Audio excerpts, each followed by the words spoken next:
అమెరికాలోని న్యూజెర్సీలో ప్రవాస భారతీయురాలు శశికళ, ఆమె కుమారుడు హనీష్ సాయి హత్యకు గురైన కేసులో పోలీసులు దర్యాప్తు వేగవంతం చేశారు. శశికళ భర్త నర్రా హనుమంతరావును పోలీసులు ప్రశ్నించగా భార్య, కుమారుడి హత్యకు సంబంధించి తన వద్ద ఎలాంటి సమాచారం లేదని పేర్కొన్నట్లు తెలిసింది. హనుమంతరావు ఫోన్ కాల్ డేటాపై పోలీసులు దృష్టి పెట్టారు. 2 రోజుల్లో ఈ నేరానికి సంబంధించిన వ్యక్తులను బయటపెడతామని పోలీసులు పేర్కొంటున్నట్లు అమెరికాలో ఉంటున్న శశికళ కుటుంబ సభ్యుల ద్వారా తల్లిదండ్రులకు సమాచారం వచ్చింది. అత్యంత కిరాతకంగా గొంతు కోసి కత్తితో పలుమార్లు దాడి చేసి ప్రాణాలు తీశారని పోలీసులు అనుమానిస్తున్నారని తెలిపారు.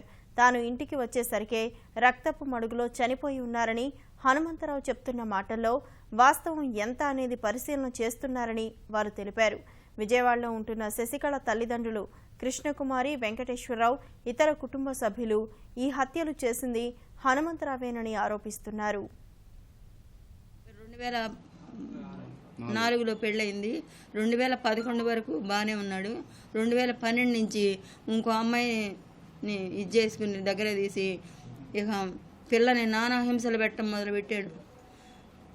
అయినా కానీ ఇంత గొడవ పడతా, పిల్ల బాధలు పడతా, నా జీతమే వాడుతున్నాను, నీ జీతం ఇవ్వట్లేదు, నీ జీతం నువ్వు దాచుకుంటున్నావు, నా జీతమే వాడుతున్నావు అని పిల్లని సతాయించడం. అయితే నా జీతం దాచుకున్నా మనం ఇల్లేదన్న కొనుక్కుందాంలే, అన్నీ దుబారా చేసుకోవడం ఎందుకని మా పిల్ల చెప్పిందంట.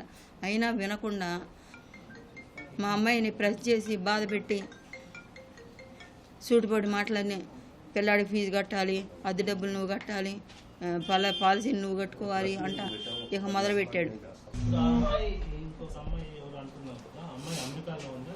అమెరికాలోనే ఉంది, వీళ్ళ ఆఫీసులోనే పక్క సీటే పనిచేసే ఆఫీస్లోనే క్యాంప్ కాస్ట్లోనే పనిచేస్తుంది. పక్క సీటే డైరెక్టర్ అంటే ఆమె మేనేజర్ అంట.